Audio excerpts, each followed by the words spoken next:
Welcome to the Whole Division podcast. I am your host, Chidzz, and Becky, whatever you want to call me. I'll answer to any shit these days. That's how it goes. I'm easygoing these days. I ain't as smoky as I used to be. But yeah. Yes, I've really been looking forward to this conversation, guys. We organized this last week and we made it happen today. So, with me this evening, I have the amazing, the beautiful, the cutie, the intelligent Nats. I'm talking about you. You better stop.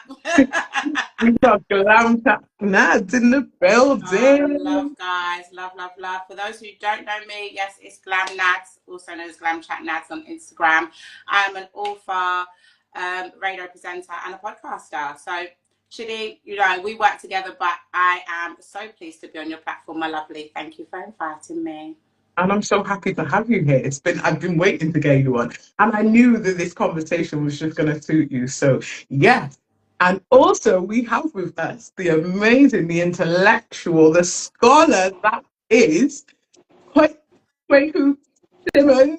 Your name, like, I have to say your full name. Wait, introduce yourself. Where are you from? What do you do? Yes. So my name is Hoyt. I am from Richmond, Virginia. I'm from the United States.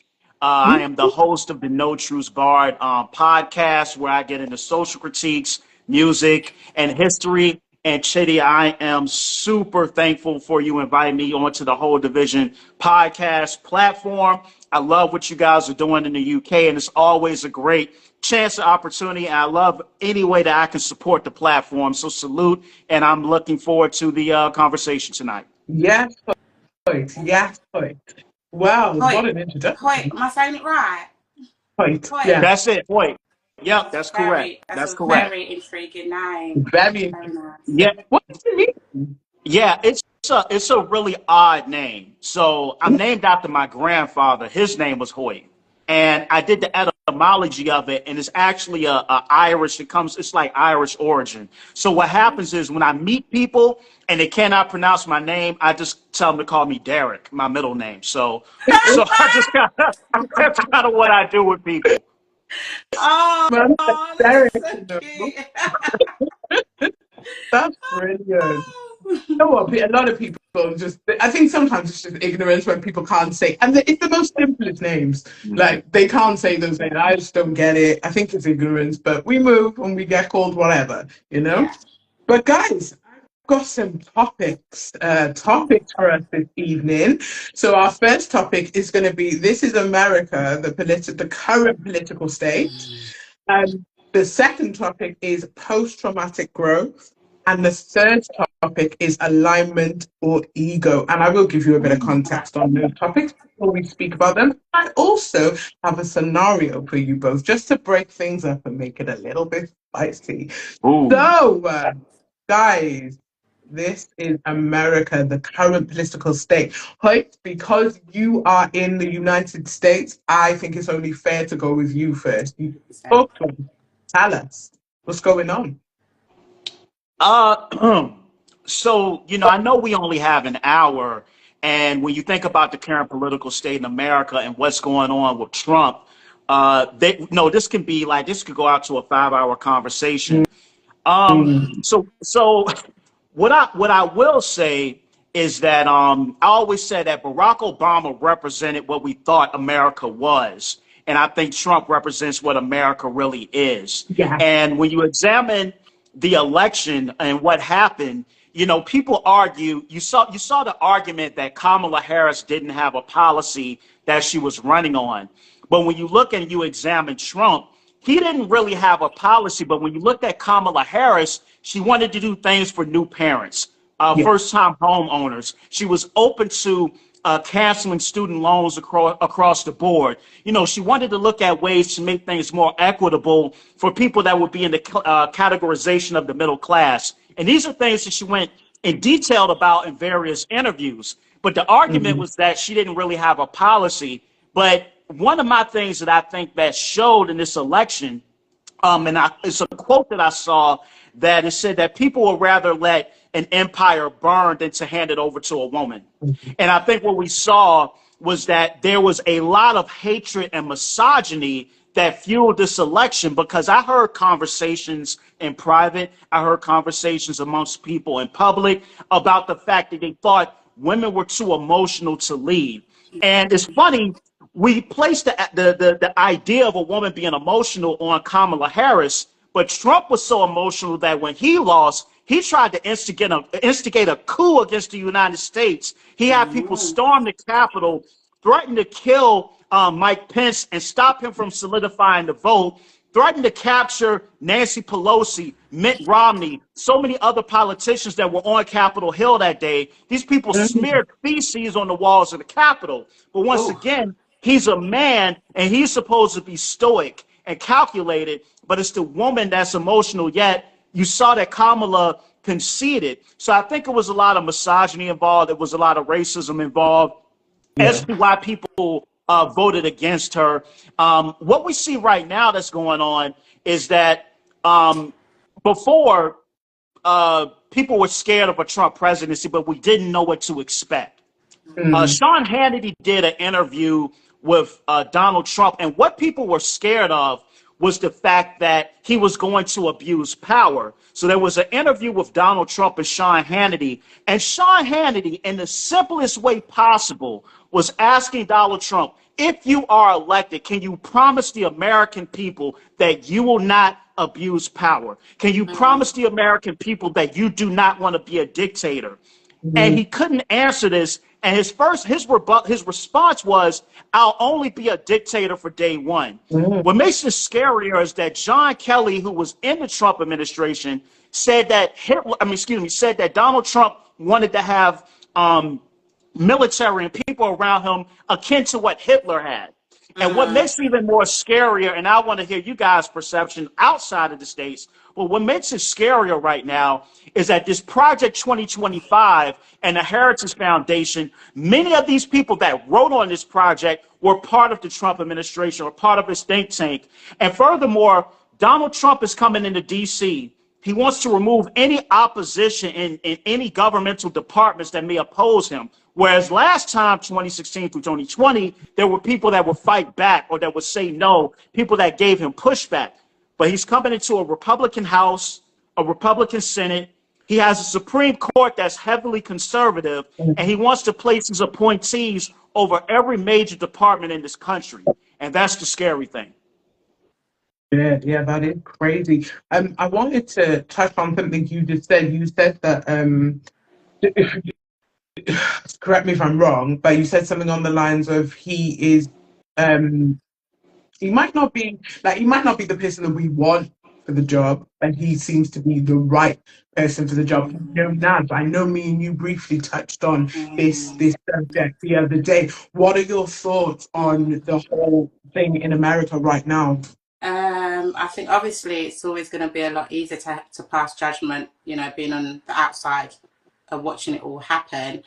Of course, obviously, Trump has had an opportunity to be in power, and we've witnessed how that went. I've always stand on, for me, I feel like Trump makes sense on a business level for what America needs as far as its economic status in the world, because, at a certain point, America was up and it was the leader.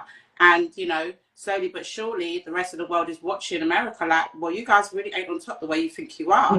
So I believe Trump, perhaps, in that essence and in that sense, is the perfect person. Between him and the other candidates, it just makes sense for him in a way of, if America wants to be great again and they want to be the strongest in the world, then Trump may be the one to bring them there.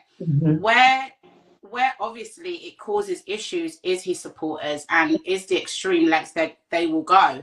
And it's interesting, actually, Hoyt, what the point that you made about the way women were looked at as being over emotional, and then the way that Trump behaved when anything is brought to him. He's emotion first. He's very emotion driven, and I think that can possibly, definitely, if anything, be his downfall.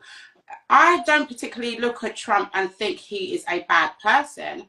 You know, but when it comes to politics, it's not about you being a good or bad person. It's about the policies and what you can bring for the people. If I look at the difference between Trump and what we had with the last presidency, I think Trump did done a lot more than you know, Barack Obama, to be honest with you. So, you know, as far as what he did for just individuals getting into the workplace, no matter what race they were, it's just unfortunate that his followers are very, very racist and are willing to go to such extremes. So I did see somebody, you know, react on Trump becoming president in a sense of, oh, now everyone get your weapons ready. Make sure you got your things loaded. Make sure you go and get all your gas. Make sure you get your food. So there is a state of panic when it comes to the African Americans, which I think is very, very sad to watch and see. So if Trump really could keep a hold of his supporters and, like you said, be the man that can actually lead and make everyone feel protected, I think he would be a great leader personally. No, I agree with what you're saying, as I think, you know, obviously politically he's correct. He ticks all those boxes. It's just unfortunate that his supporters happen to just be totally racist. It leaves a rotten cloud over everything, and it's like. But then it's like, you know, even the things that are going on in the UK when it comes to politics and stuff. There was a question, I had a discussion with Andrew Vance the other week, and we were saying about, do you think it's kind of worth voting for people just because of their ethnic background? Is that something that we should do to keep our people in power, or is it not? Because, like you were saying, like with Barack Obama, it didn't seem like he really did anything. You know, he was for the people, by the people, but he didn't make a difference. I didn't see any change. I didn't feel a shift or anything when he was in power. So what are your thoughts on that, guys? So I want to interject just really a few quick points. Yeah. There's an idea that Trump is this successful businessman, but he's had multiple bankruptcies. Yeah. And one of the issues with Trump and what made people scared is that he hit so many bankruptcies, American banks would not loan him any more money. So the theory is that he's in debt to Russia. And that's the fear, and the concern is that Putin may have dirt on an American president because every American bank was beginning to refuse Donald Trump. And then another thing as well is that what Republicans can make it look like, and this is going back to George W. Bush. When you look when he came in 2000, Bill Clinton did things to change the economy that George Sr. destroyed. So when Bush came in before 9/11, everybody praised him as his great president, but he kind of inherited, like, the economy was going this way. As it was going this way, he comes in as president. So to the outside, you're like, oh man, George W. Bush is great, but he's benefiting the work that's kind of being done, but you know, ahead of him. I think with Trump, one of the things he could do, in my opinion, and I'm not a fan of his at all, in any degree, but I think he could potentially open up dialogue across the aisle, because here's what he has that nobody has ever had before. He has a Republican Senate, a Republican House, a Republican Supreme Court. So over the next 4 years, it's in his ball court how things are going to go. So if 4 years from now everything's a disaster, there's really nobody to blame it on, because the Republicans kind of control everything at this point. Interesting. So right. So it's not really something of common knowledge, perhaps more on our side of the pond, that Trump has gone through so many bankruptcies. That's actually news to me. I really didn't know that.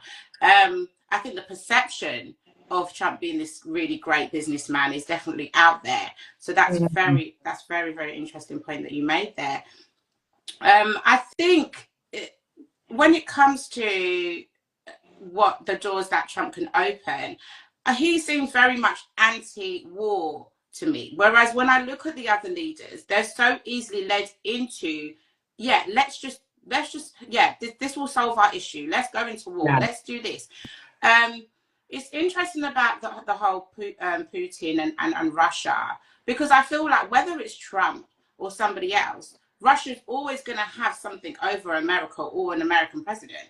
I feel like there's clearly something between Russia and America where no matter who's in presidency, there's always going to be that kind of, I mean, just for myself personally, over the years, all I've ever heard is, oh, Russia's got intel. Russia could possibly do this. They could do that. And this is with or without Trump. Yeah. Yeah. No, I hear you. It's crazy, isn't it? Sometimes it's like I wonder if the minds of these people who are voted for him running, if their minds are studied at all, because it's just it's like the train of thought and the way of thinking. It just seems a bit. I don't know. It just seems a bit crazy, and they don't. Do they really look into how it's going to affect the people, how it's going to affect the economy? I mean, Hoyt, you're live and direct in the US. How are you feeling? How does this make you feel as a US citizen? Well, so one of the things he talks about doing is that he wants to put tariffs on Chinese imports, and he wants to raise tariffs on imports that's coming in from China or coming in from Mexico. Now, the problem is that what's going to happen is that the American companies are actually going to end up picking up the tab on the tariff, and it's going to hit the consumers. So there were three, Trump was on an interview recently, and there were three Nobel Prize economists that work with the Wall Street Journal that came out and was like, hey, his policy on tariffs could be disastrous for American consumers. And Yeah. this was brought up on an interview. And this is what was a little unsettling when the gentleman, and you can YouTube it, I can't remember what channel it's on, but you can YouTube it. And when the guy was asking Trump, he said, well, can you explain to the people the tariffs that you want to impose on imports? Three very, well-renowned economists have examined your plan and said that it wouldn't necessarily be that good for the American people. And as the guy was talking, Trump's response was, well, the Wall Street Journal is full of liars, and they don't know what they're talking about. Matter of fact, you're probably a liar if you believe them. So I found it a little unsettling that he wants to do these things, but he couldn't defend the policy that he wants to put out there to people. So I think the scary part, and aside from the economy, I don't know if in the UK you guys have heard of this Project 2025 thing, but one of the things that Trump wants to do is to get rid of the Department of Education. Now, the danger of this is that right now we know there's a student loan crisis with a lot of people that have acquired student loans to go to college. But not only student loans, there are Pell Grants that are issued for low-income people to go to college. So by getting rid of the Department of Education, what you will essentially do is you will make it really, really difficult for people who are not wealthy to attain a college education. And then also the Department of Education provides federal oversight of different states. So they're able to ensure that states are having programs for students that may suffer from cognitive disabilities. States are states that they oversee the fact that, states have schools that are set up that are, handicap accessible. All of these things that we don't think about. So if you uproot the Department of Education and you don't really have anything else to put in its place, what happens to all of these people? Yeah, sorry, excuse me. I was just about to ask, what is his plan to replace that? You can't just get rid of goodness, man. Well, here's the dark part of this, right? And like I said, there are, and here's my thing too. What you mentioned about war is true. We've seen the Democrats fund a lot of wars. We've seen this. So, and I'm not disagreeing with that. And just to give you a backstory of me, back in 2012, when the Republicans were running, Dr. Ron Paul, who's actually independent, but he ran as a Republican, I liked his ideas and his policies. There were things that I heard Bob Dole talk about back in the day that I could, I could support. So I'm not just blindly left or Democrat, but I think my biggest thing with Trump is he wants to do these radical things. Like he wants to lift. So in New York in Union Square, they have the climate change clock, or what's called the doomsday clock. Yeah. And basically it was created by these two climate change activists and scientists. And it gives the earth 4 years before we pass 1.5 Celsius. This means we pass the threshold to stop global warming and to stop climate change. Trump and his billionaire buddies don't believe in climate change. So the other part is he wants to lift all regulations that may stop BP, that may stop Exxon or any other company from going overboard and drilling and fracking anywhere around the world in order to produce a profit. So he wants to remove these things and reduce government. So it's like a libertarian ideology. So it's like small federal government, big business. But there's no, okay, well, if we remove these guidelines, how do we keep things in check? And I'm not really hearing that conversation from that side. Okay. Hey, it is.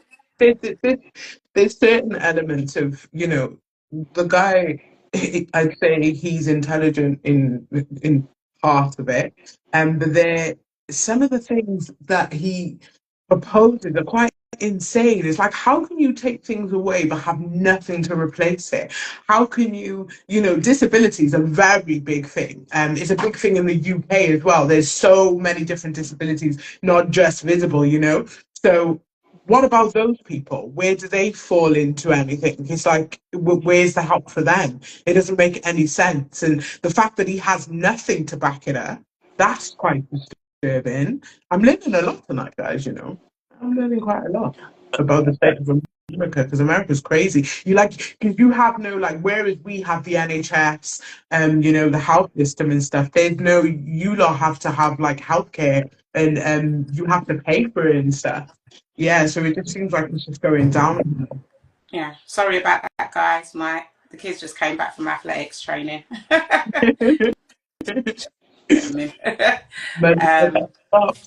Yeah, but you know what? I think this is definitely an opportunity for myself. I can only speak for myself, where I don't get all of the information to speak to someone directly. So I think it's a very teachable moment, and quite eye-opening, really. And I just heard the last little bit that Chidzz said there about the difference between the UK and the US when it comes to education, and obviously medical care and things like that. It really does differ.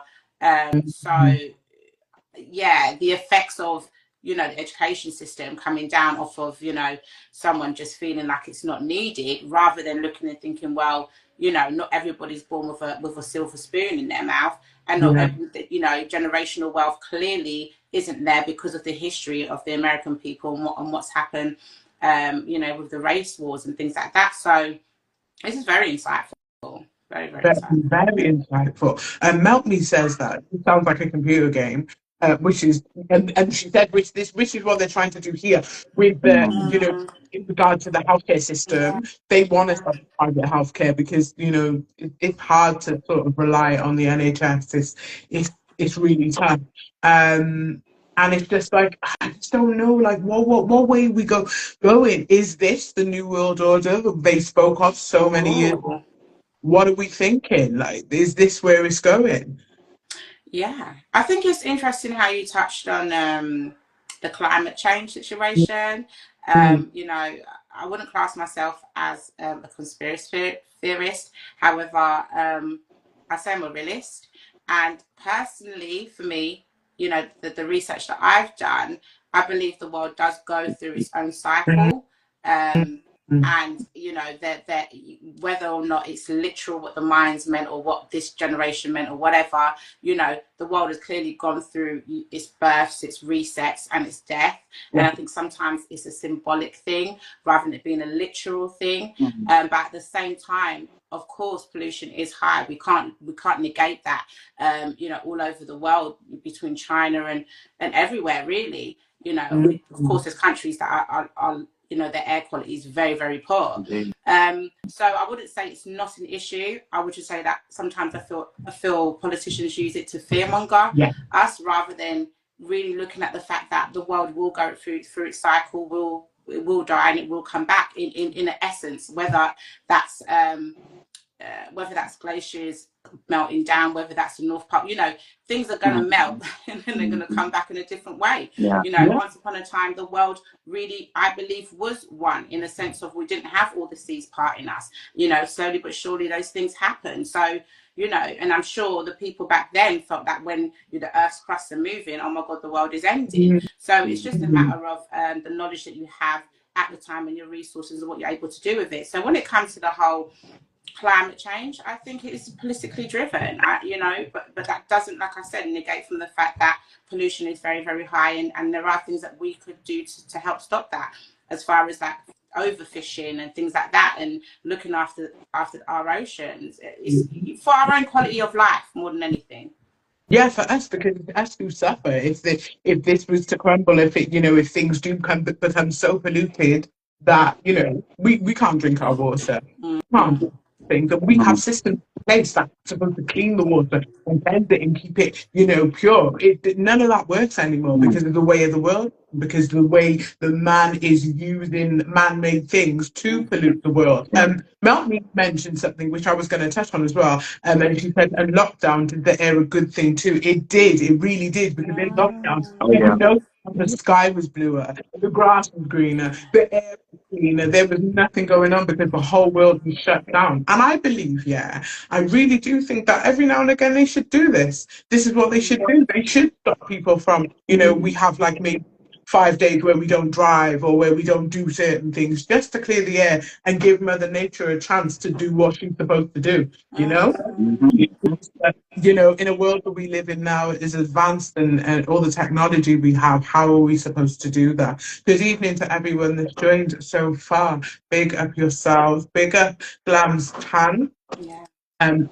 Join us on Thursday, guys. We'll be going live. Don't forget to tune in. Big up Zoe. Big up everyone who's joined. Guys, I've got, there's something I actually want to touch on as well. It's that, so I saw a post and it was of a text message that seems to be going around, just doing the rounds in America. I'm going to read it out to you. Trigger warning, it's not very nice. It said, "Greetings. You have been selected to pick cotton at the nearest plantation. Be ready tomorrow, 5 p.m. sharp. Do not bring your devices. You will not need them. Our executive slaves will come and get you in a brown van, so be prepared to be searched upon arrival." This is a text message I started doing the rounds the day after Trump came into presidency. Guys, what are our thoughts on this bullshit? Oh, go for it. So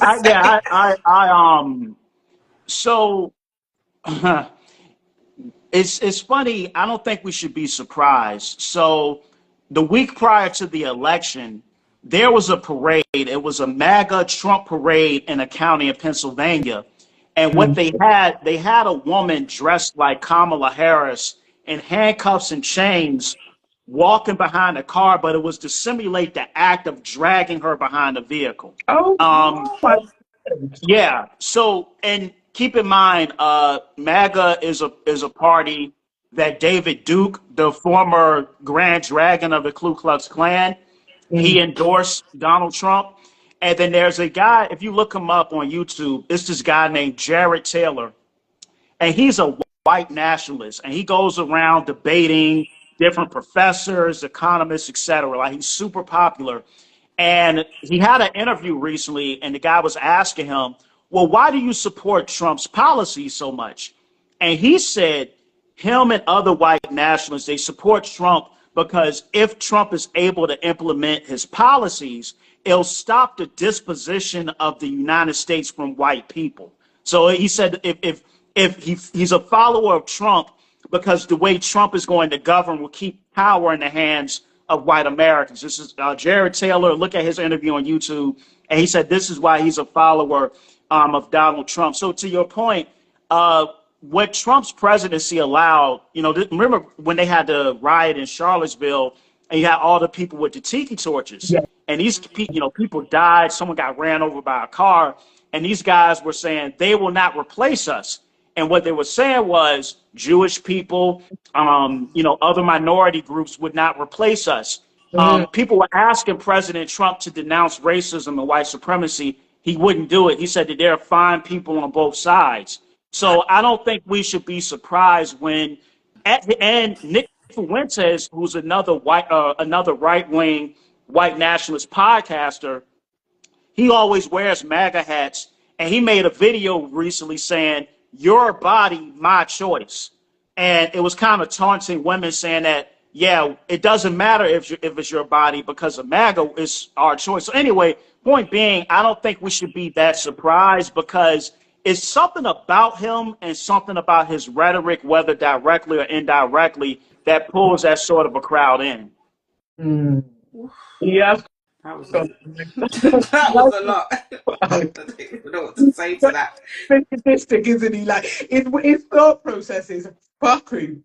Do you know what? My head's hurting, man. Yeah, because I'm just you just literally within the space of just over 30 minutes completely changed my outlook on.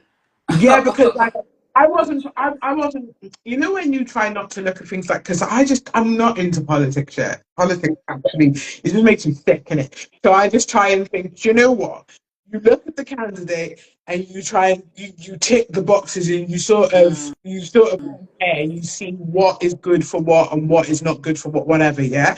But when you bring their personality and their way of thinking and their background and their association into it, actually mind blowing. Oh my god.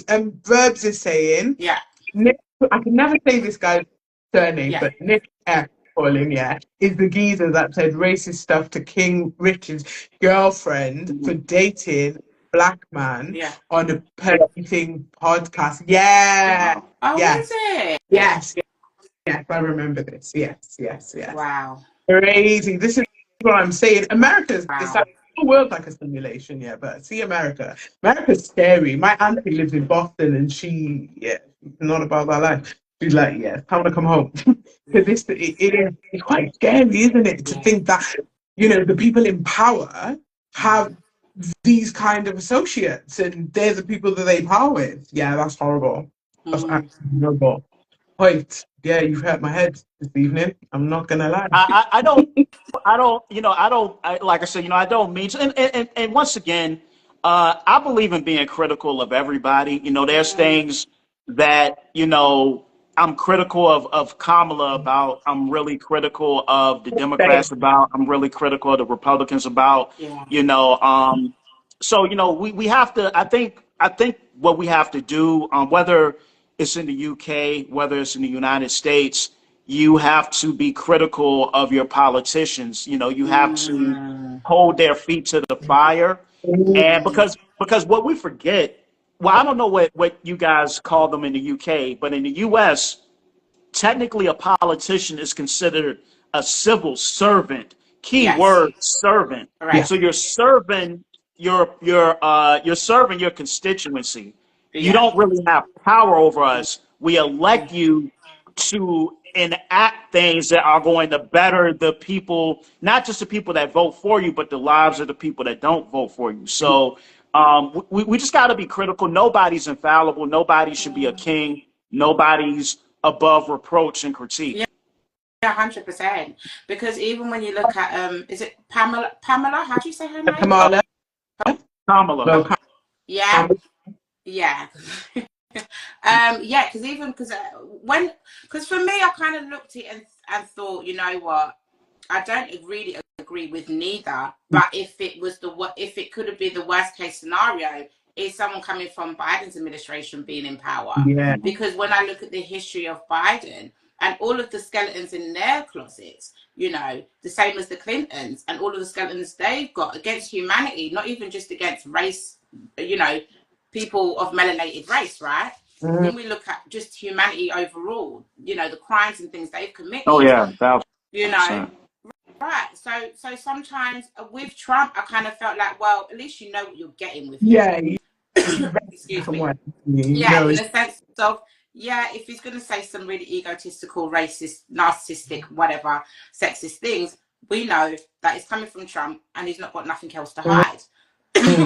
Excuse me, guys, I've got a terrible cough that I'm getting over. But as what? Oh, is it going to stop? I'm so sorry. But then, yeah, when we look at, you know, Biden's and the Clintons and then everyone else beforehand, you know, I feel like they're all dangerous people. And they all have. bless you. It's horrible. But no, it's going round. Trust me, it's doing the rounds. Yeah, I mean, the reality is someone in the comments put, politics is complex.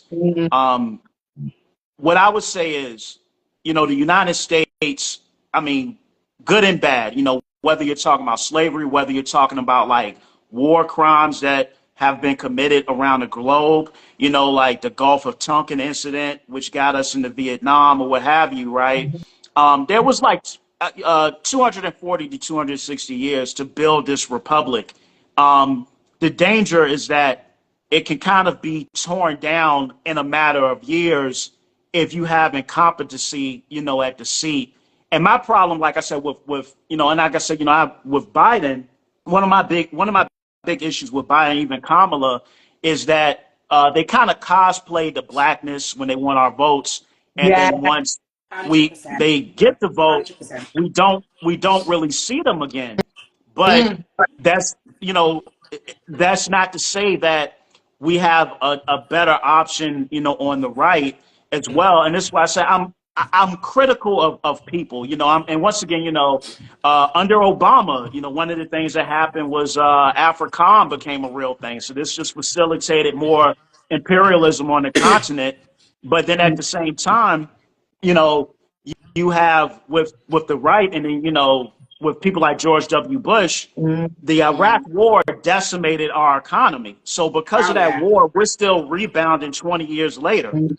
So we have to be critical of everything. And I think my biggest thing, I saw something really quick, and I want to pass the mic back. Pete Davidson from Saturday Night Live. Remember, he was dating Kim Kardashian, and he dated all, so this guy. So they had him on an interview maybe a few weeks ago, and they were asking him about, when they had Donald Trump on Saturday Night Live a few years back. And he said the one thing they noticed when they were doing the table reads was that every time someone put like the script in front of Donald Trump, he was like, can I just say it my own way? I want to improvise. I don't think I want to say it like this. And what they realized was that what he said, him and a few other cast members realized, is potentially Donald Trump may be a functional illiterate. So they were like, so what they were saying was that he didn't want to read the lines, or he literally he never read anything off of the the paper. So once again, I agree. I think what we have to remove ourselves from, we shouldn't worship politicians. There's been heinous things done by the Democrats, and it's funny you mentioned the Clintons. There's this book. I'm kind of scared to mention this on a public platform because I got to go to work. But I'll say this. There's a book that talks about Bill Clinton's time as governor in Arkansas, and a lot of gnarly things went on. And if you want to Google it at your discretion. So I'll just leave it at that. Wow. Oh, The wow. history is dirty. It's well dirty. It is. It's very conceited. It's all of those things. It's quite scary, really. When you actually delve into it, I read a book once by I don't even want to say the guy's name on the live, but we'll just say Mr. Ike. Yeah, I read a book by greatest, and it was very insightful. It tells you a lot about previous presidents and people in power and Wall Street and all those kind of things. That shit is scary. Talking about another as well, it's not scary. I'm going to go into the next topic, and the fact Hoyt, just for giving us insight, a bit of insight into what is going on in America at the minute, because it's, you know, my prayers and my thoughts are with you lot out there, because it ain't easy, man. Shit ain't easy. Can I move to the UK? Yeah. I'm ready to. How do I become a citizen? I gotta get up out of here. I mean, you're welcome. I mean, actually, I don't even know. I wouldn't recommend moving to the UK right now. I'd say maybe just go because I would want to get out of the UK rather than come in. Me. Yeah, if anything, we want to be heading towards Norway, Sweden, yeah, like Netherlands, them countries. yeah. They got it together. Okay. I'm not really trying to do this UK or US thing. It's kind of crazy. No. Yeah, it's dark time. Dark time. And it's too expensive here as well, Holt. That shit is crazy. So Yeah. y'all dealing with it too over there. Wow. Mate, just to get butter, it's like a $5 now. Yeah. Like, it's ridiculous. You spend money in your sleep. It's a joke. Trust me, it's an absolute joke. It is crazy. Yeah, the economy is fucked out here, shall we say. But yes, our next topic is post-traumatic growth. Guys, what does post-traumatic growth mean to you? Post-traumatic growth for me is everything that you go through after you've been through some kind of awakening, after you've been through something like, you know, I don't know, a situation in your life that could to have maybe either dark times or having to like kind of reflect on the way you've been, like self-reflection, really coming face to face with yourself, and then the things that can happen after it. What are your thoughts on that, guys? Talk to me, bro. I think for me on a personal level, post-traumatic. Right, say that again for me. Post-traumatic growth is a tough one, isn't it? Yeah. let me really deep it. Because I think for me, when you talk about trauma and growth, it symbolizes something dying, the end of something, and then the beginning of something new. And I think in between that is always going to be fear. And for me, I try and lead sometimes towards the direction of things that I fear the most. Yeah. Only because, and I know, it sounds a little bit crazy, but because sometimes the things you fear the most is because you don't know what the outcome is going to be on the other end of it, right? And when you've been through any form of trauma, or you're letting go of something that could be traumatic, it's that fear of, well, if I let go of this, I don't know, can I find something better? Can I find something to replace it? What will happen next?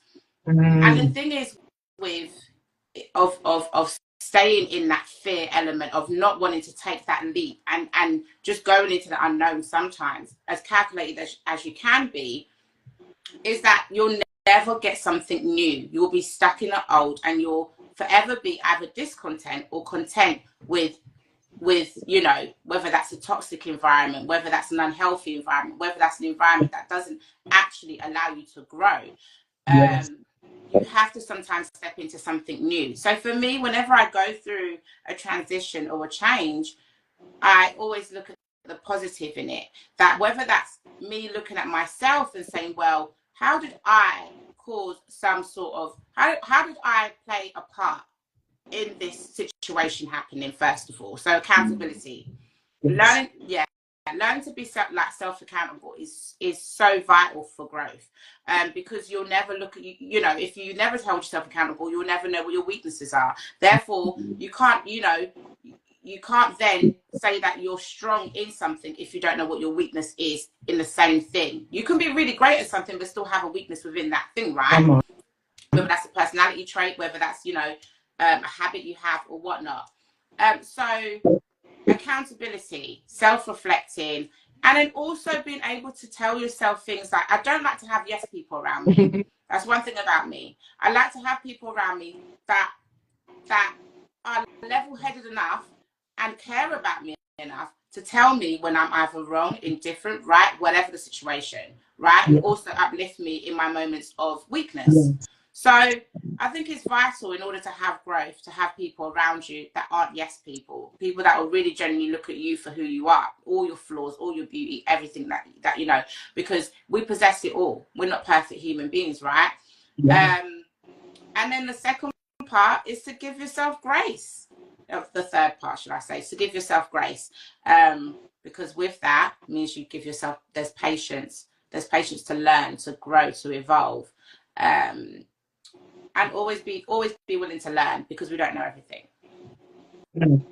Mm. Because I knew as soon as I saw this topic here, and I knew as soon as I said that, I knew he was going to do that. That's why. Well, I mean, I ain't a bloody guru, mate, but you know. Yeah, but it's so true. And something I want to touch on that you said we've got to be able to notice certain parts of ourselves and how they play a part within our journey. And it's like, with me personally, I was always, but I'm a good person. I'm a good person. I'm good to other people. I'm good to other people. I constantly do that. And I'm just like, now I'm just like, well, yeah, I am a good person, but I don't have to keep proving that. Yeah. It's people can't take me as a good person, or you're not if you're not appreciative of what I give, then that's literally on you. You have to become so comfortable with yourself and who you are, when you self-reflect and have self-awareness, that you don't really, not like, you can't, I wouldn't say to have a bad attitude, to be like, oh, I don't give a fuck what people think about me, but at the same time, respectfully, don't give a fuck about what other people think about you, because you know what, you are you, and as long as you're not out here hurting anyone, or doing anything to lower your vibration, as long as you're working on that self-development, I don't think you need validation from anyone in order to do anything. You have to fears, because fear and doubt are the two things that are going to stop you from doing what you need to do. You've got to go in fearful and fearless. You've got to go in with and you've got to go in with doubt to it also. Hoyt, talk to me. Post-traumatic growth, what does that mean to you? Many great spirits, many great minds have been shaped from the bosom of rock bottom, right? So a lot of the people that we admire have reached the lowest points possible. It could be homelessness, it could be drug addiction, it could be getting a divorce, it could be a breakup, it could be falling out with your family, death, it could be a lot of different things. And I've had incremental points of rock bottom in my life. And what I started to learn, I get excited when things start to fall apart, because I know these things are falling apart because it's these old methods, these old habits, these old conditions. They're destroying themselves and falling apart for the flower of a new beginning, for new growth to grow. So now when I'm seeing things getting chaotic, I know that this is something, it's some blessing coming down the highway towards me. And I'm being tested, I'm being shaped, so that way I'm ready to receive it when it finally comes to me. The other part of growth, in my opinion, is realizing that duality in yourself. Because I had to realize that before I can critique and protect myself against the greed, the narcissism, the lack of empathy in others, I have to recognize those things in myself. I had to recognize, how do I kill the narcissism in myself? How do I kill the lack of empathy in myself? How do I kill the need for greed and an insatiable appetite for more in myself? And that's where shadow work comes in, where you journal and you have to realize, as much as I love to see the BS in everybody else, as much as I love to point out the villain that's in my story, how have I been the villain in somebody else's story? How has my BS, my ego impacted other people? And I truly began to change and grow when I hit my mid and my late 20s, and I had that real hardcore conversation with myself to realize, hey, you know what? I haven't always been the good guy. And that's not a good feeling, because sometimes, I know in my case, I wanted to believe that the world is dark, the world is evil, and the world is bad, and I'm the good guy, just kind of trekking along and being the victim. And yes, I have been the victim many times. I have been subject to narcissists and people that lack empathy. But there have also been times in my life where I conscientiously knew that I could do the right thing, and I decided not to do the right thing, where I may have been cold or indifferent or said hurtful things. And sometimes we try to build this buffer around ourselves. So we have to look in the mirror, the spiritual mirror, if you will, and look at that ugly side of ourselves that we don't want to look at, and deep dive in it. Because when we deep dive in it and we dissect it, we can extrapolate valuable things that can help character growth and help us treat other people better, but more importantly, treat ourselves better. Oh yeah. Wow. Quite. See you two, yeah. Oh my God, the inspiration and just the vibes. I You love said it it. so articulate, like with such articulacy. I absolutely love it. That's not even a real Yeah, word. Yeah. it's like food for the mind to me and Nads because we're both Jeff, the very sapiosexual. So when people come with intellect and stuff, Yeah. it literally stimulates the brain. I love it. Saying, is this guy a motivational speaker? He's good. Yeah. You should, You're definitely consider that. I absolutely love that. But you know what? It's like these are the types of conversations we need to have. We need to speak on things. We need to speak about post-traumatic growth. We need to speak about shadow work. We need to to come in face to face with yourself is the most scariest, the most bravest thing you can ever do. You have to hold yourself accountable for the part that you play. Because yes, we all go through hurt, just like Hoyt said. Yes, we all go through changes, just like Nad said, yeah. But also we need to be able to recognize what part we play in those things. And you know, for me as well, one thing I've noticed about post-traumatic growth, because I'm definitely going through that phase of my life right now, yeah. I'm so excited.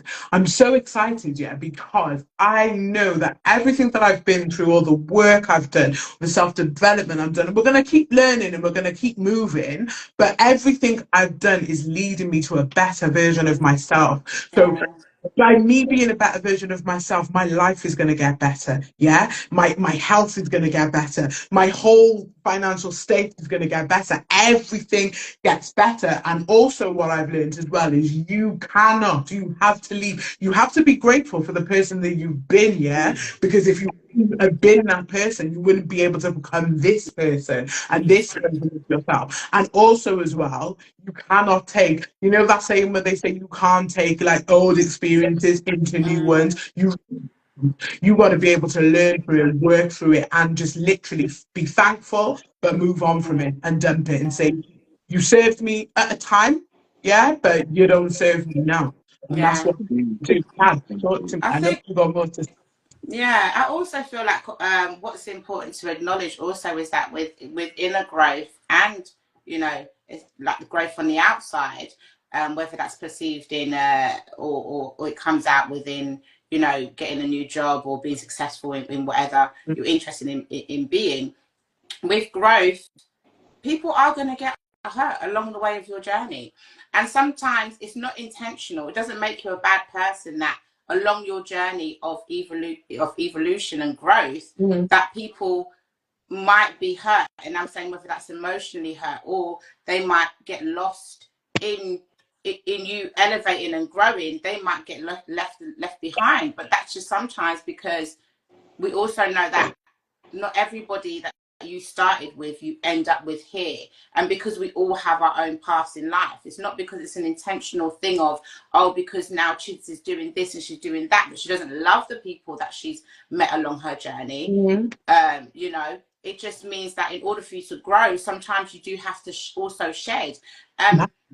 You know, I'll talk from my personal experience of going through my own growth journey, whether that's, you know, on a personal emotional level or mental level, and also a spiritual level, because I've always had the fear of losing people. I hate losing people. I really do. And I think that definitely stems from my experience growing up in the care system. Is that I've always felt that people were replaceable, interchangeable. They'll come, they'll go. And my experience of it is like, when I find something, I want to keep it so tight that it's never going to leave me, right? And so I realized that spiritually that was holding me back along my journey, because sometimes I was keeping tight of people that weren't actually allowing me to grow. That I was actually keeping them there because of my fear of, if I grow and I go too far, I'm going to lose them. Yeah. And what am I going to do without them? So being able to say to myself, Nadz, you can do this, and it's okay to let people go, for others to let you go, because it's a horrible feeling when someone feels like you've let them down, or someone feels like you've gone too far, you're unreachable, you know. That's a terrible feeling. So and so being an empath and being a person that generally does not like to hurt people, like I will go above and beyond to make sure that somebody doesn't feel hurt by my actions or my words. But in me doing that, sometimes I wasn't being true to myself. So when I finally got to a point where I was like, you know what, you're not a bad person. You're not somebody that intentionally tries to make someone else feel less than. Then it's okay for me to stand in my truth. It's okay for me to tell somebody, you know what, I don't like the way that you did that or said that or how it made me feel, you know. And so that was part of my journey. That was part of me creating a stronger character in this matrix for myself, because I really found that actually me not being able to let go of people was my biggest weakness. Yeah, so that really just was my point of, like, you know, throughout your journey of growth, you will hurt some people, but you know, sometimes that is just what it is. What it is, honestly, I got that shit tattooed on my arm. It's like something you said, everything you just said really resonated with me. Yeah, it made me tear up a little bit, because it makes you think about, you know, certain times of your life and your own experiences and stuff. And one thing I love to do is I love to uplift other people. I really love to pour into other people. I tend to see people at their highest selves before they even get there, and I try to remind them of that all the time. But whilst doing that, honestly, I've really hindered myself, and I've really stunted my own growth, and I've also delayed a lot of things. I do believe in divine timing spiritually, and I do believe that everything happens exactly when it's supposed to. But I know that I could have made the journey a little bit easier if I wasn't who I was. So I had to change, and I will not stop. You know, I put a video out there today, just like the words of the day. The mantra of the day was to keep on loving. If you're a lover, keep on loving, yeah? Don't allow the world to change you, but be able to adapt. And you know, when I say keep on loving, I don't mean just keep on loving other people. You have to keep on loving yourself as well. I have to say, but if you don't, you're going to lose sight of everything that's in front of you, and you see other people's visions instead of your own. You see other people's growth instead of your own, and you stop yours. So and then you end up down there. You've lifted up everybody else, but you got to pick yourself up, and that's all good. But at the same time, it doesn't really, it's not really necessary. So yeah, man, we just got to keep it.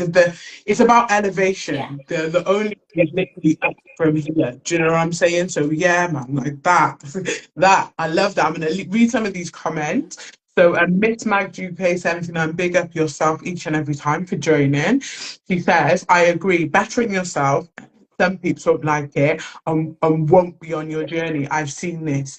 And Miss Solo says, I understand that feeling of not wanting to let them go. I've been there myself. And then we've got everyone else in the comments just agreeing and stuff. But yeah, man, it's like my comments we've all frozen because I can't see anything. Yeah, you know what? Mine have just done it as well. It's so annoying. Mine have just frozen as well. But yeah, there are going to be, you know, we're all going to have times in our lives where we, you know, we're going to unfortunately or fortunately have to let people go.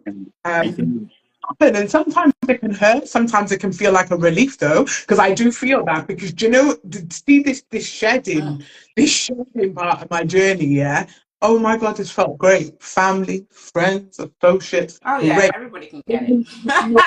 Now, do you know me? Do you get me? I've messaged you many times and it's like, no. Do you know what I'm saying? Yeah. But when I actually make that decision and I get up and say, do you know what? Today's gone. Yeah. Poof, gone. They existed. Literally, didn't need to exist.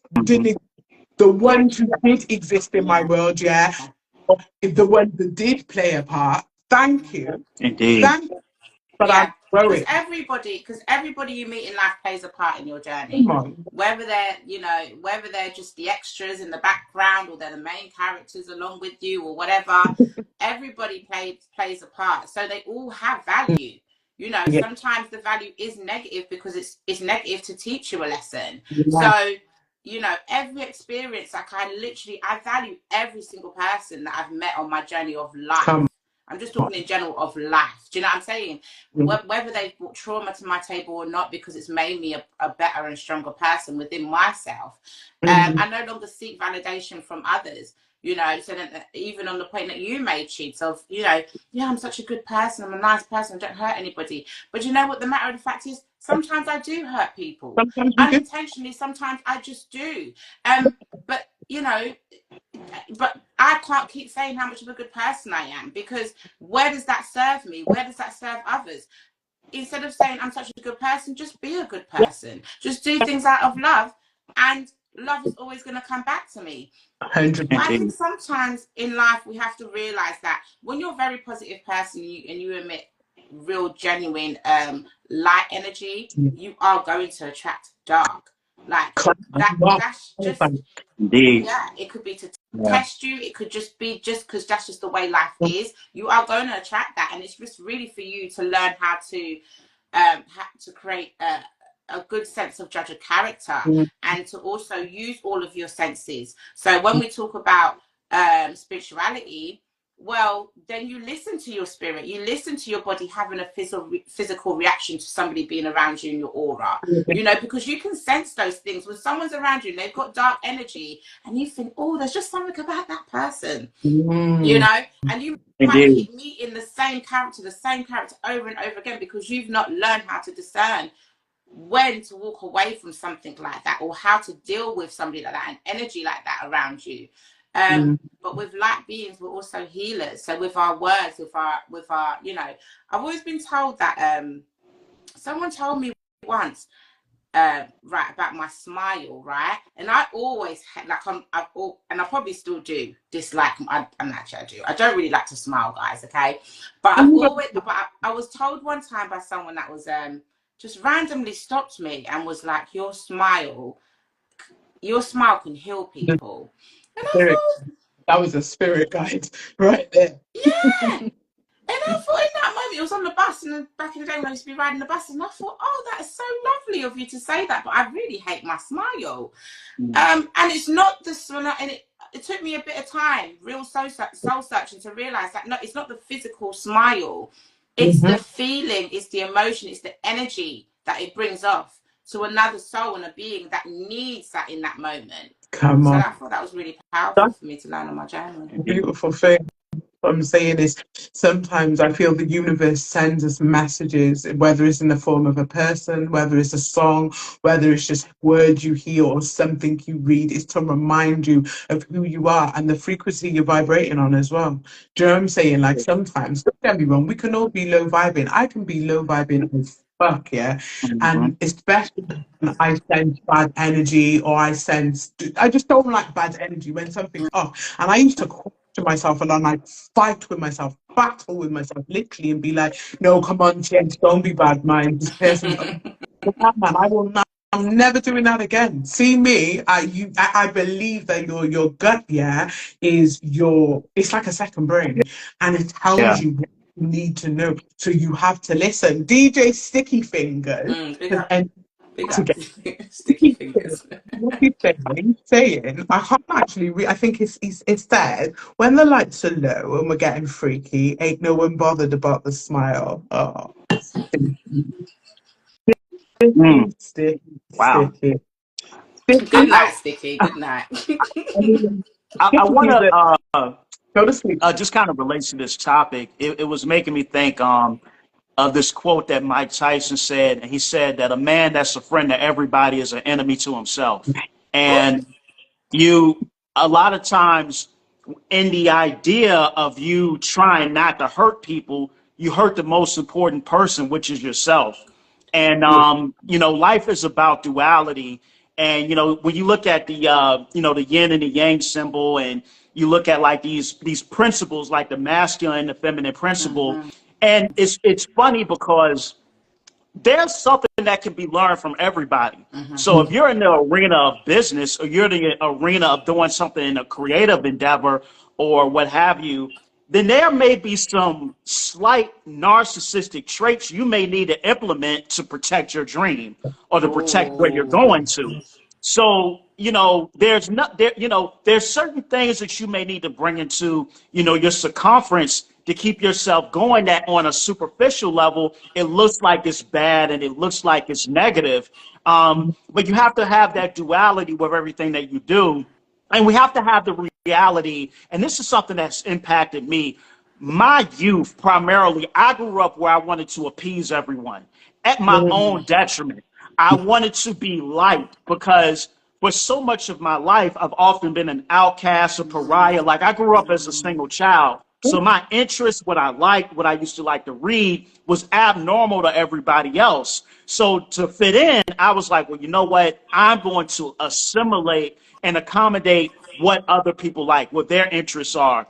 And I noticed that as I got older, I began to do it at my own detriment. I began to do it at my own integrity.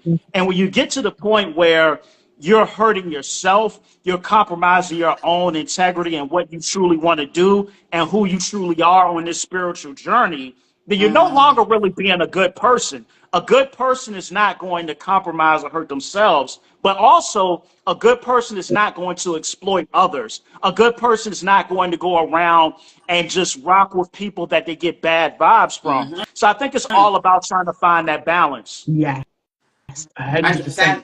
You hit it there. Balance. It's really balanced. Sometimes you need to tap into that dark energy, like Chidzz says. Sometimes it's, you know what, it is what it is. But you know, yeah. But everything in moderation. You know, so I feel like anything you give out in life, you have to be willing to receive it because karma is a real thing. So yeah, I think it's less of trying to be a good person or the best person or a likable person. It's just about how can you grow to be the best person for yourself, like better than you was yesterday. Yes. You know, to elevate to a person that can do something for humanity for the world. So you know, it's a selfless thing, right? It really is. It's a real selfless thing, which means sometimes you do sacrifice parts of yourself. Naturally, you would do that, but you know, inevitably, you know, you always just know that it's for the greater good. You know, I feel like anything that you get involved in life, if you do it for the wrong reasons, whether that's, you know, you're in you know, your whatever it is that you become, whether it's something that's creative and you're doing it because you're a rapper because you want to make loads and loads of money, rather than you're a rapper because you understand that you've been gifted the talent of being able to put words together and put them in a way that entertains people. You know, and then also understand the power behind your words and what it is that your message is. And if you're just out there for the money, then you might not get longevity. You might not get all of that money that you think you're owed. You might end up at some point having a chip on your shoulder and looking at everyone else like, well, I was the best. Why did I not get to where I was supposed to get to? But it could be because your intentions weren't pure. Your intentions weren't to teach or to heal or for growth. It's just to be seen and touched is a superpower, yeah. And take that as you will. Someone said that to me once, and I thought, oh, is it just be like maybe being a woman or being a man and being out here and no one's touched you? No, it's not that. It's so many different aspects. There's a lot, and this is where we slip in. Do you know what? We can actually slip into our third topic because it goes hand in hand. It's basically attachment or ego, yeah. And this is the ego now, yeah. Don't get me wrong, with ego, we all have to have a little dash of ego, yeah. We have to. I think it's something that exists in all of us. You know, sometimes when you know that you're good at something and you're good at delivering something or whatever, and you know when certain things come up, certain topics might come up sometimes, you know, Nadz, when you're at an event and a topic comes up and you're like, I got it, shit, yeah. I'm going to walk out that door, I'm going home, because that's how it's going to be. I'm going to shut shit down and I'm going to do it. You already know, Chidzz. There's also ego, yeah. There's also ego. What's Sticky's asking me what I'm doing Friday night? No, I told you no is no, okay? Well, we're out Saturday night, if you want to find us, Sticky. Night, if you want to. Tempted to play Kevin Little. Oh my God. But yeah, no, alignment or ego. So sometimes when they live in their ego, it can be a very dangerous thing. I've seen it, I've experienced it, and it's actually not nice. Guys, talk to me about alignment or ego. Pick one or the other, or you can talk about both hand in hand. Yeah, your ego is a tool, and you have to, if you can look at your ego as a tool, then you should be able to compartmentalize the ego from self. Because a lot of times, if you really, if you really Sorry, internalize your Ho. ego, Sorry, Ho. Could you just touch your screen? I just want to try and get you back in focus. See if you can touch your screen. See if it'll get you back in focus a little bit. It's gonna. hold It up. just it's a little bit pixelated, but it just could be What the. about now? It's kind of going in and out. Hold on. What I'm just about thinking now? about when Chidzz wants to do her clips. I want to make sure that people can see. Yeah, Can you see me Yeah. now? Okay. Yeah. That's that's a little bit Okay. better. I think it'll go in and out. But go ahead. Sorry. Oh no, yeah, definitely. So no, you just have to look at your ego as a tool, because you're going to need the ego. So if you're trying to do anything great at life, here's a reality. A lot of people loathe and hold contempt for people that are doing things that they themselves perceive that they cannot do. And so when you strike a nerve in someone's inferiority, when you strike a nerve in somebody's confidence, the first thing they're going to do is not to support you, not to recognize the progressive things, the steps you're taking, the wins that you're encountering. They have to tear you down because they have to justify in their mind why you're doing this and they're not, why you're achieving these things and they're not. So if you don't have an ego around you, at times, once again, I say ego should be used as a tool. If you don't have ego around you, every insult is going to break you. Every time somebody walks out of your life, it's going to destroy you. Anytime someone doesn't support something you're doing, it's going to just make you hit rock bottom. So if you walk around as just this kind of like, I'm just this mush of emotions and anybody, I don't really believe in myself. And, well, they said that I'm not good at this. Let me go ahead and stop. If you have that sort of perspective and no ego at all, you're not going to make it anywhere in this world. Now, let's look at the opposite end of that, right?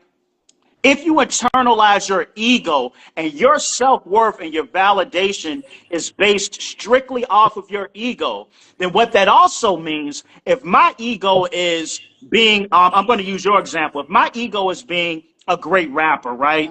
What happens if I can no longer do that? If my ego is tied into around being the smartest person in the room, what happens if I go into a room with a group of geologists or linguists, or they are specialized in something I know nothing about? Ego shattered, self-esteem shattered.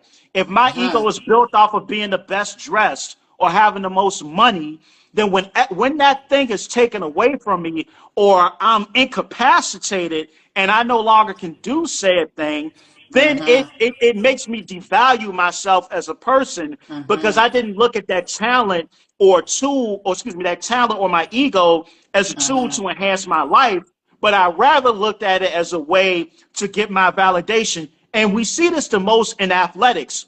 Like, for example, Mike Tyson has a fight coming up next week at 58 years old. And I believe Crazy. partly Mike Tyson, he has a fight coming up against Jake Paul. He's 58 years old. Logically, this is extremely dangerous. But the ego of being Iron Mike Tyson, being the world's most dangerous man that everybody feared, he can't let it go. His ego is so strong that it may put him in the path of like harm or death because he has to hold on to that thing that made him who he was. He wasn't able to draw that line of demarcation between Mike Tyson the human and Iron Mike Tyson that the world loved. Yeah. Yeah. Yeah. 100%. I agree with that. This is a big thing with ego. People function how they think other people. Like sometimes, with some people who are like the ones who are saying, if people are insecure or if people are this way and that way, usually they're the ones who are actually insecure and they're the ones who actually function off the validation of others. But they will make up that they don't, but they genuinely do. And that's okay because obviously something in you's hurt. That's where the shadow work and the healing comes in it. But if you refuse to do that shadow work and you refuse to do the healing, you will operate in your ego and your ego will literally kill you. kill you. And it might not, I don't mean necessarily physically, but sometimes that shit can happen, yeah? But I mean in the sense of it can ruin your reputation. It will ruin the way other people see you because you're trying so hard for people to see you as this love and this light and all these great things, but you're not necessarily operating or vibrating at that frequency. Not really. And it's only so long that your ego can hold you, you know, before it actually flips on you and turns against you. And it happens. We see it happen all the time. You know, people are up 1 minute and then the next they're down on their luck and they can't work out why. How does that go from being this great person that everyone loved to just being kind of nothing and left to be face to face with myself? How to get it? That's where ego plays a big part in that. So that's why I always say to people, humble your damn self. Literally humble yourself because you don't know what tomorrow can bring you. Can I mention a funny example really quick? Yeah. I don't know if this is you know, you guys experience this out in London and Wales, but a big thing in the States, and I've seen it so much, is the people that glow heavy in high school and when they leave they just can't let it go. Like they just you'll see them 15, 20 years later and they're still having conversations about like when they were the best football player in high school. Or they were the best dressed, and they can't. I don't know. That's something funny. When Shimmy was talking just now, I thought about that. That was like the peakest of their personal success or their growth, and then after that, they kind of went, you know, they kind of plateaued. Yeah, you do find that sometimes, or you find like the kid that was like, you know, maybe bullied, or you know, I think what sometimes what happens in life is that, unfortunately, for the people that actually become individuals in this world that become powerful or make a difference in this world, they've been through the hardest journeys. You know, they've been through so much disappointment, so much hurt. So sometimes God gives his, you know, or the creator, however you look at it, you know, gives his strongest warriors the hardest battles in life. Only for ultimately at the end for them to become the best leaders in whatever field that is. Whether that's a spiritual leader, because you've been through so many, you know, times where you may have been spiritually attacked, because, you know, not everyone around you has your best interest at heart. You know, and I'm just really, really thankful that the people in the circle I have around me in my life right now, and Chidzz, you being one of them, are people that breathe positivity and light into my world, and for which I can then return that. So it's really just about creating that around yourself, creating a ring of light around yourself that can help develop your growth, like I said earlier. And so, you know, I think when it comes to the ego, it's something that, yeah, like you both said, it's something that is necessary in order to protect ourselves, but in also being able to tell ourselves, well, I'm really good at this. I'm so good at it. I'm going to use it to help others. And generally, like with anything, like Hoyt, the way you've been speaking today and the way you articulate yourself helps others, which is why you're able to do it effortlessly. Yeah, you might find someone that feels like, oh, I'm really confident. Oh, I can put words together. I'm really intelligent, but their words have no effect on people. It's not profound. It doesn't have an effect because it's not coming from a real place of wanting to teach others and to learn as well, you know, yourself. So I feel like we've touched on before, the yin and the yang, everything is necessary. A little bit of ego with a little bit of being able to be humble takes you a long way, you know. So that's kind of my thoughts on it. No, but that's what I'm saying. I've said it before: love, hate, dark, light, yin, yang, or everything opposite, and opposites have to coexist. And it's just like, you know, I just think when you're genuine, when you're on a genuine frequency and you're authentic with it as well, listen, whether you help one person, do you know, sometimes when I wake up in the morning and I feel compelled to do a little video, I will do that video, and that video straight off the bat, I ain't recorded it 15 million times. I'm just saying, I say it. If I fuck up, I fuck up. If my cat's running across the screen, my cat's running across the screen. I can say it because it's in that moment. And if that just resonates with one person, then I'm winning in life, because it's going to help someone. Do you know, like someone messaged me today and said to me, do you know what? It's mad because sometimes I don't go on Instagram much, but sometimes when I do your messages or your posts, they pop up at the right time. And that's divine timing. That's God. Do you get me? That's the universe. That's energy, and that's what I'm all about. I don't give a fuck how many likes I get. I don't give a fuck who sees it or who don't. Those when I'm feeling Yeah. a relationship. Yeah, man. That's I'm on. it, Chids. And then Yeah. also just to kind of piggyback a little bit as well, it's like, who cares if it's perfect or not? Who actually cares? Because if the message is coming from love, it doesn't matter if it comes out perfect. Like if it's, I just think, look, sometimes we look and we think, oh, when I look at Chids, actually, yes, let's use your affirmations, your daily affirmations that you put out.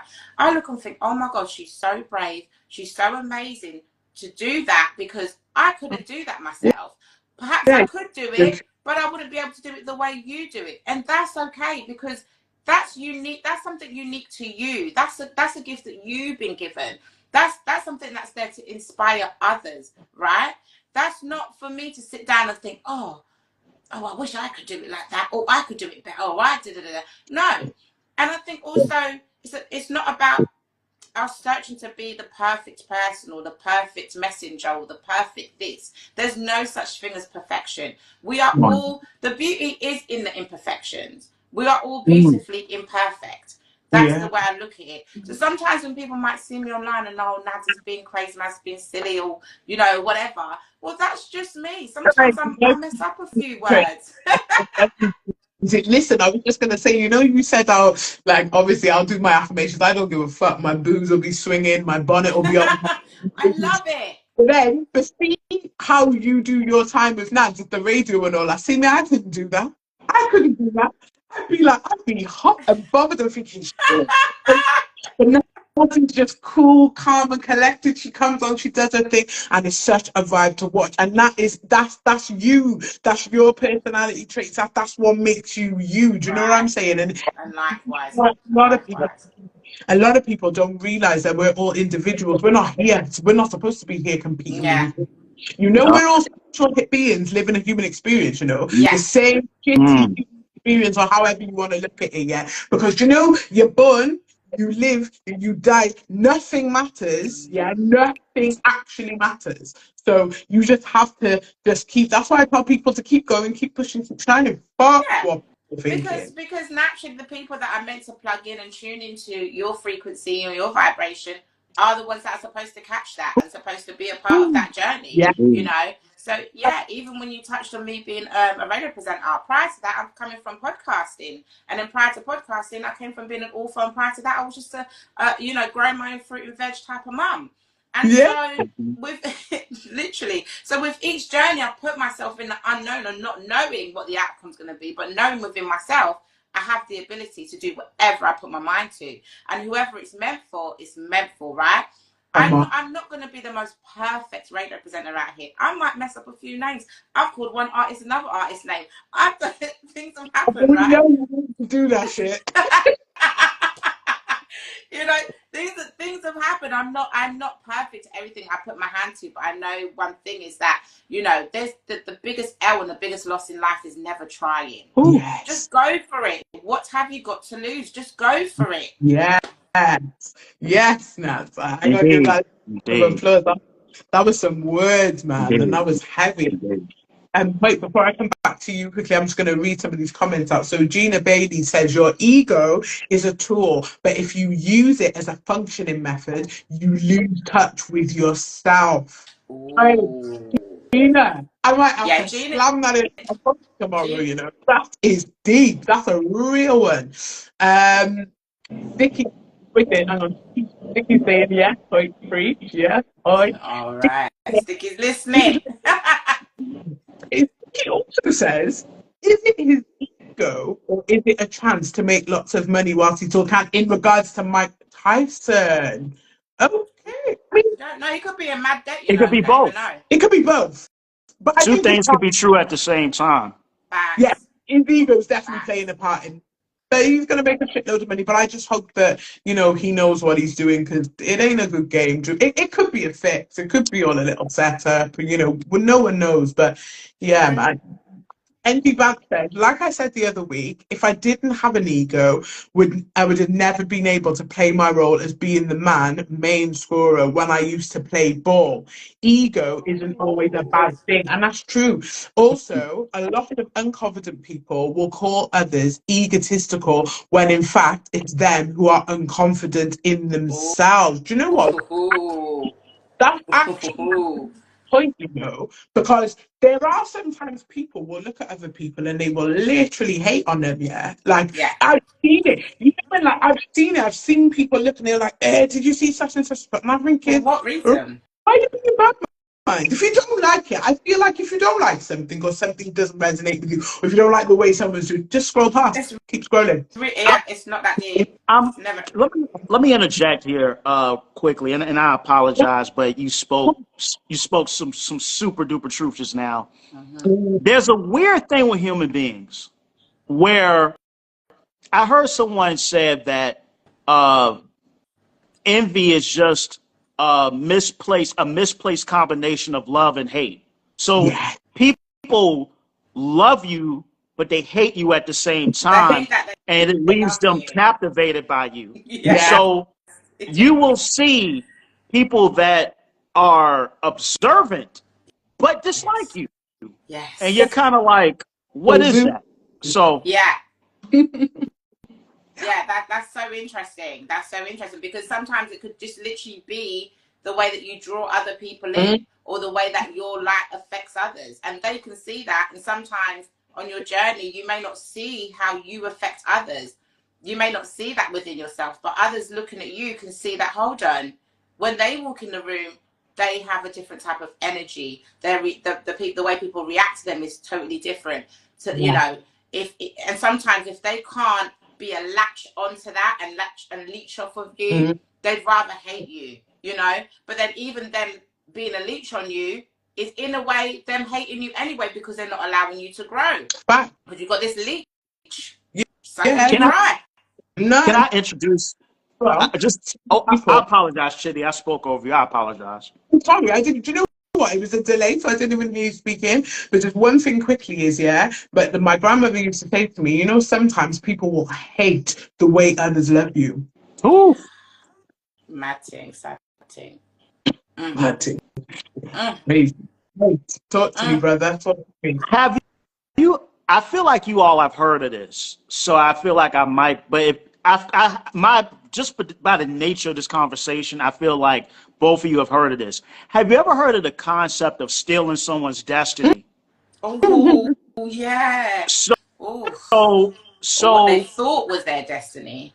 This is where the hater comes in. You have to be wary of people that latch onto you, try to emulate everything that you do, but yet send shade and backhanded remarks, and the energy feels bad. When you can pick up like something doesn't feel right about this person, but they're showing you love, and they're in your face all the time, and they're like, oh, I saw you do that, or I saw that little business that you got going. Guess what? We about to start making t-shirts too. We're about to do that too. Oh, look, my friend, she's about to start writing a book. And you're like, okay, all right, this is odd.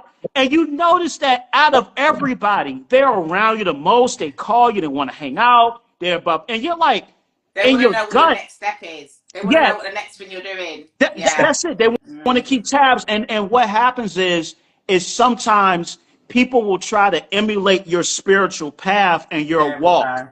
And you have to protect your energy above and beyond. It's imperative. 100%. I got tingles when you said that shit. Yeah, mad. I got tingles because the way people will try to emulate you, but at the end of the day, no one ever can, like, originality can never be recycled in it. You are. They might try sort of imitate you, but it's never going to happen. But it's when they zoom in on your ideas, or they zoom in on what your life is, they'll start fucking with the people that you fuck with. They'll start, trust me, it happens. But you know, when I see it happening, I literally just laugh. I laugh because I'm just like, my light is my light, and I'm elevated. It's that. It's I deep it, then I just stay in my lane. Yeah, man. I Yeah, don't need to come indeed. out of my lane to see whatever's going on over. I don't need it's all right. It's actually irrelevant to my path because, like Chidzz said, you can't duplicate something that's coming from an authentic place. As long as you're authentic, it doesn't matter what anyone else around you is doing. It really doesn't matter. It's only going to matter to them because they may not get the same results. Yeah. And this is what I've learned, because I had a former close friend like this when I was in college. And I'm really weary now of people that don't have their own personality. Yeah. You have to be wary of people. I'll give you a point. Back in college, if I had a hat, I would wear it like this. I'll tilt it like that. This guy started doing this exact same thing. This was a guy that was like close with me like this. And so I think what people don't realize, everybody's made great points, is that what my gift is, what my light is mine. And you can try to emulate it, you can try to parallel it, but it don't have that recipe. You know, you could go and make fried chicken, but it don't mean that it came from Colonel Sanders. You know, like it ain't the same recipe. You know, so you can do whatever you want, but what my recipe is my recipe and it's my path. But you have to be conscientious of those around you that don't have genuine and authentic motives. See, yeah, that is some words, boy. Like, yes, and yes again. Miss Mags UK 79 says it's just uplifting that's being grown, and if you're not bad-minded, you're happy to uplift another person. Sicky's here swinging boobies and stuff. What? Sticks, I knew. Stay on topic, Sticky. Babe, stay in your we got, sorry guys, some of the comments are like cutting off, so bear with me. Gina says in the UK we call them social climbers. Oh, there we go. Okay. There we go. That's another form. That's there's energy vampires and there's social vampires. Vampires, real. Moth parasites. Alex Horton says, big up Alex Horton each and every time. He says, judge them by their fruits. It doesn't show that you're doing something good. Doesn't it show that you're doing something good though? NPCs are real. Indeed. It's a stimulation. We're living in the world of Sims 100%. The ones dressed like Barbie, you got the ones Mario. Also, sorry to cut you, Chidzz. Also, I feel like a lot of people, especially in the entertainment industry, that were wearing Chidzz and whatnot. Everybody wants to be the main character. Everybody wants to be the lead singer. Everybody, and sometimes they fail to realize that sometimes being the backup dancer, or being the engineer, or being the producer, or being the or being the designer or whatever, is just as great as being the person in the forefront. We're not all born to be the main character, because every role has its strength. Every role has its opportunity for you to shine, for your soul, for your own spiritual journey. Every position that you're put in life, right, is an opportunity for you to be great at what it is that you're meant to be great at. Yeah, not everybody's supposed to be the Beyonce, okay? And then when you look at Beyonce, she can't even be herself, bro. Like, why be jealous of somebody that cannot even be fully them? They're literally controlled by everything. When you look at Kelly, she can go off, she can go to Europe and do this and do that and whatever. The other one, she can do this, she can do that, whatever. But everybody's like, oh, but why can't you be a Beyonce? Why can't... No, it's not about that. It's also about understanding that every role is just as important as the main person. A musician can't a musician can't be a musician without a producer, without a tech guy. They can't put on a great show without the lights person, without the choreographer, without the backup dancers.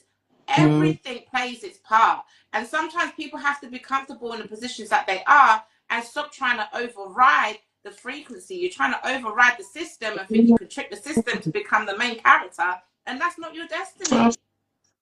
Yeah, sometimes what's for you will be for you, and it will never pass you by. 100%. Sticky said, and that's like the podcast with the comedians Kane Brown and Chris Savage. Chris said he's happy not being the main character, and they have a really good show. And this is what it is. It's like everybody shines individually in their own authentic way. And do you know, when I just feel like when people are doing it for certain reasons, because they want to be seen, they want to be heard, they're the ones who will always say to people, oh, you know, you have to shine, you have to do this, you have to do that. No, the fuck you don't.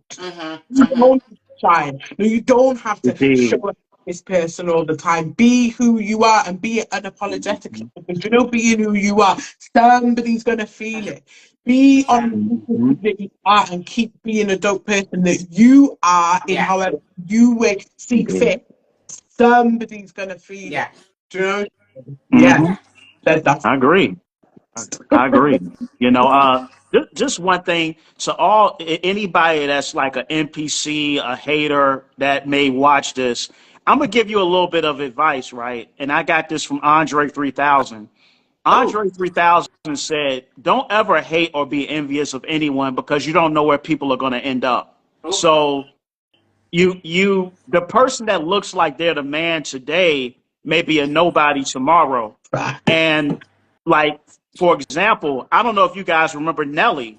You know, Nelly was everywhere. Nelly's the man, but we don't talk about his music anymore. No, we just you know, so care about who he's dating. If it wasn't for Shanty, he wouldn't even be relevant. Wouldn't be shit. Yeah, so you don't know. And then the other thing is, sometimes you have to learn, you have to be a student of people.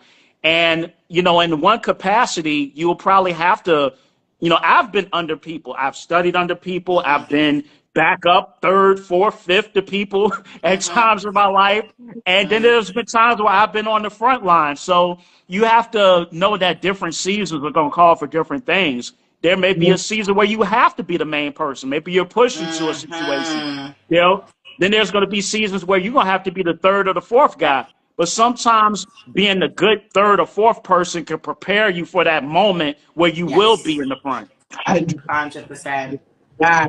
Hey, I'm happy to do all of that. I'm the flyer, the shit promoted. I'll promote your shit. I love doing that kind of stuff, because I feel like, you know, everything that is done, it needs different elements of, like, you know, so like you said, producer, you got this person, everybody plays their key part. And when it is time to shine, they will shine accordingly.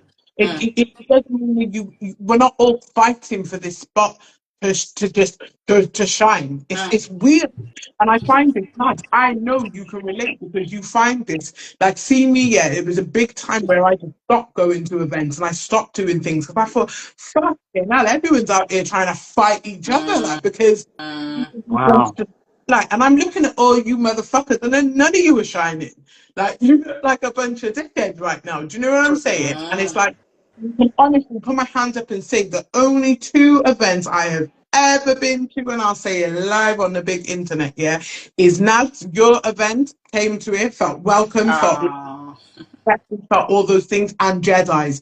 Went to Jedi, felt respected and was given a platform. Do you know anywhere else? No, it wasn't for me, and that's why I never ever showed my face again, because I'm not doing it, and I refuse to. The older I get, I don't know what it is, but I'm being very, very true to myself. I refuse to be in rooms, that just where you're tolerated and not wanted.